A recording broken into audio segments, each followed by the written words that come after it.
अभी तक लिखना भी नहीं हुआ है। चलिए ठीक है, आज स्टार्ट करना हम लोग को forms of power sharing.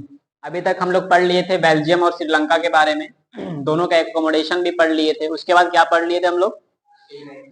Elements भी पढ़ लिए थे। अब हम लोग को पढ़ना है forms of power sharing. Chapter जो था पावर शेयरिंग, अब उनके बारे में मुझे पढ़ना है कि फॉर्म्स ऑफ पावर शेयरिंग कितने प्रकार के होते हैं। देखिए नॉर्मली डेमोक्रेसी में जो होता है पावर अरेंजमेंट जो किया जाता है या फिर पावर को जो शेयर किया जाता है, बहुत तरीकों से शेयर किया जाता है। लेकिन हमारा भारत जो पावर शेयर करता है, आप लोग बता सकते हैं इनमें से कौन से तरीके से भारत जो पावर शेयर करता है? बताइए। हॉरिजेंटल नहीं शेयर करता है, फेडरल करता है। फेडरल शेयर करता है क्योंकि फेडरल में होता है ना, म्युनिसिपल होता है और पंचायत होता है और लोकल गवर्नमेंट होता है। अधिकांश कंट्री के पास बस सिर्फ दो ही तरह के होते हैं, स्टेट तक ही होता है, बाकी ये वाला थर्ड वाला नहीं होता है। लेकिन भारत का जो पावर शेयरिंग इतना कम जी, विलेज होता है लेकिन शेयर ही नहीं करता है, पावर यहीं तक ही शेयर करता है, सारा कंट्री स्टेट तक ही करता है। लेकिन भारत का जो कॉन्स्टिट्यूशन है इतना कॉम्प्लेक्स बना दिया है कि पूरा तरह से पावर को शेयर कर दिया ताकि और अच्छे फ्लेक्सिबल जिसको बोलते हैं, ताकि और अच्छे तरीके से गवर्न हो सके।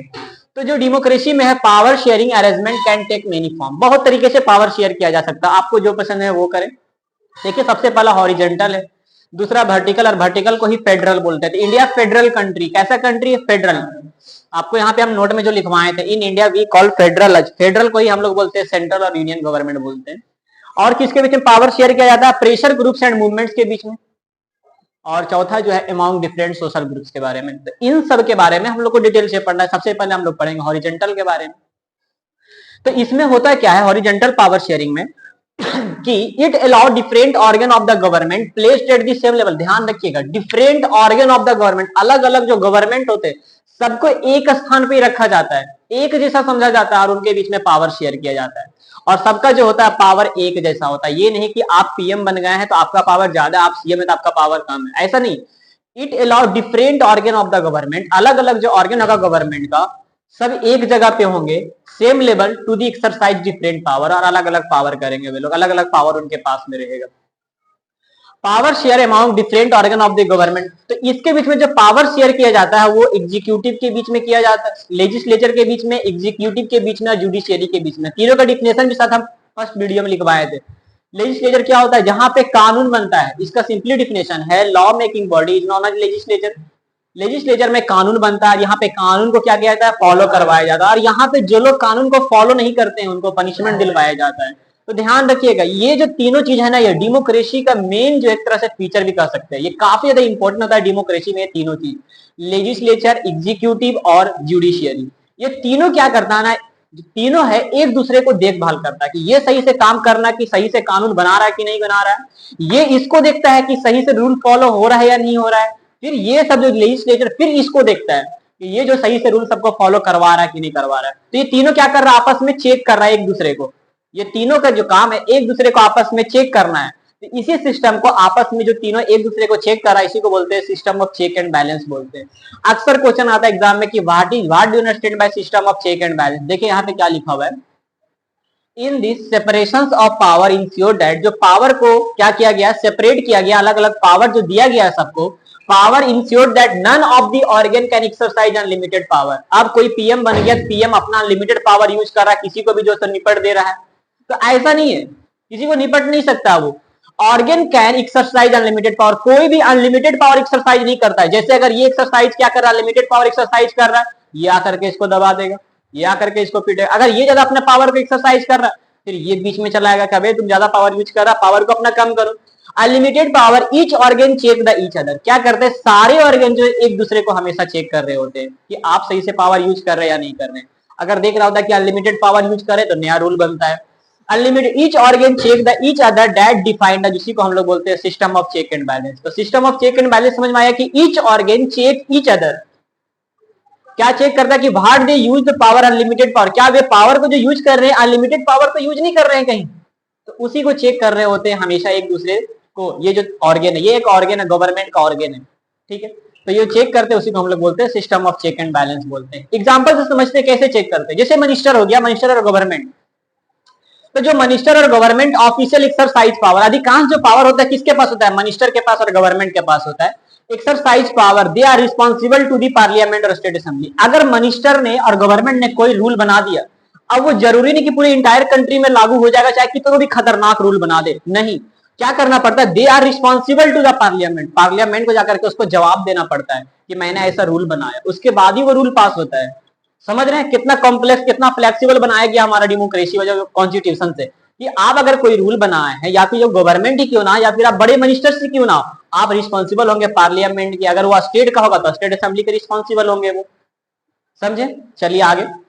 और इसी प्रकार से जज भी अपॉइंट किया जाता है, जज are appointed by the executive, they can check the functioning of the executive और लॉ मेड बाय लेजिस्लेचर्स। और जज को अपॉइंट किया जाता है कि जो लेजिस्लेटर के द्वारा जो कानून बनाया गया है वो कानून कितना सही है लोगों के बीच में। तो इस तरीके से हमारा जो होता है हॉरिजॉन्टल पावर शेयर किया जाता है। नेक्स्ट जो था हमारा फेडरल, और फेडरल को ही हम लोग वर्टिकल या पावर शेयरिंग, तो हम लोग इसके बारे में पढ़ेंगे फेडरल और वर्टिकल पावर शेयरिंग। इसमें क्या होता है, in this power is shared among government at different level, अलग अलग लेवल पे गवर्नमेंट बनते हैं और अलग अलग तरह से पावर शेयर किया जाता है। देखिए तीन तरीके से इसमें गवर्नमेंट बनते हैं, तीन तरीके से इसमें पावर शेयर किया जाता है। सबसे पहला यूनियन गवर्नमेंट है, दूसरा जो हमारा स्टेट गवर्नमेंट है, और तीसरा जो है लोकल गवर्नमेंट है। ध्यान रखिएगा तीन तरीके से पावर शेयर किया जाता है किसमें, फेडरल में या वर्टिकल में, तीन तरीके से। पहला हो गया यूनियन, दूसरा हो गया स्टेट, और तीसरा हो गया लोकल हो गया। अब ध्यान रखिए यूनियन गवर्नमेंट किसको बोलेंगे, डिफिनेशन भी मैंने लिख दिया, a general government for entire country, जो पूरे कंट्री को देखे उसको हम लोग क्या बोलते हैं, यूनियन गवर्नमेंट। यूनियन गवर्नमेंट को हम लोग क्या बोलते हैं अपने कंट्री में, नॉर्मली सेंट्रल गवर्नमेंट बोलते हैं। सेंट्रल गवर्नमेंट जो होता है पूरे कंट्री के लिए होता है, जो हमारे कंट्री में जितना भी स्टेट हो गया, जितना भी यूटी आ गया, सबके अंदर में जो होता है वो जनरल गवर्नमेंट। स्टेट गवर्नमेंट क्या होगा कि गवर्नमेंट एट दी प्रोविंशियल और रीजनल लेवल, जैसे बिहार का गवर्नमेंट अलग होगा, झारखंड का अलग होगा। ये नहीं कि बिहार वाला गवर्नमेंट झारखंड में झाँक करके बोलेगा कि तुम्हारा भी सरकार मैं ही हूं, ऐसा नहीं, वो मार करके भगा देगा उसको। सब जगह का, हर रीजन का और हर स्टेट का अलग अलग गवर्नमेंट होता है, उसको हम लोग बोलते हैं स्टेट गवर्नमेंट बोलते हैं।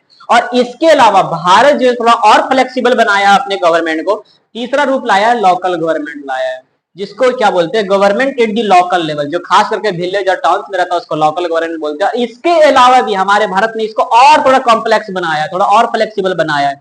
तो लोकल को भी बांट दिया है, शहर के लिए अलग, गांव के लिए अलग। शहर के लिए म्युनिसिपलिटी होता है, गांव के लिए पंचायत होता है। तो इसमें देखिए शहर में क्या क्या होता है, म्युनिसिपल कॉर्पोरेशन होता है, म्युनिसिपल काउंसिल होता है, और नगर पंचायत होता है। और पंचायत में क्या होता है, गांव में क्या होता है, तो डिस्ट्रिक्ट पंचायत होता है, इंटरमीडिएट पंचायत होता है, और तीसरा जो होता है विलेज पंचायत होता है। ये हमारा था क्या, पावर शेयरिंग। जो वर्टिकल पावर शेयरिंग था वो इस तरीके से पावर शेयर किया गया है। एक चीज यहाँ पे ध्यान रखने वाली बात है कि in India we called federal as, हम लोग इंडिया में जो हमारा फेडरल है, हम लोग फेडरल को इंडिया में बोलते हैं यूनियन गवर्नमेंट बोलते हैं या सेंट्रल गवर्नमेंट बोलते हैं। तो हमारा इंडिया कैसा कंट्री है, federal. India is a federal country. India कैसा कंट्री, फेडरल कंट्री है। India is a federal country.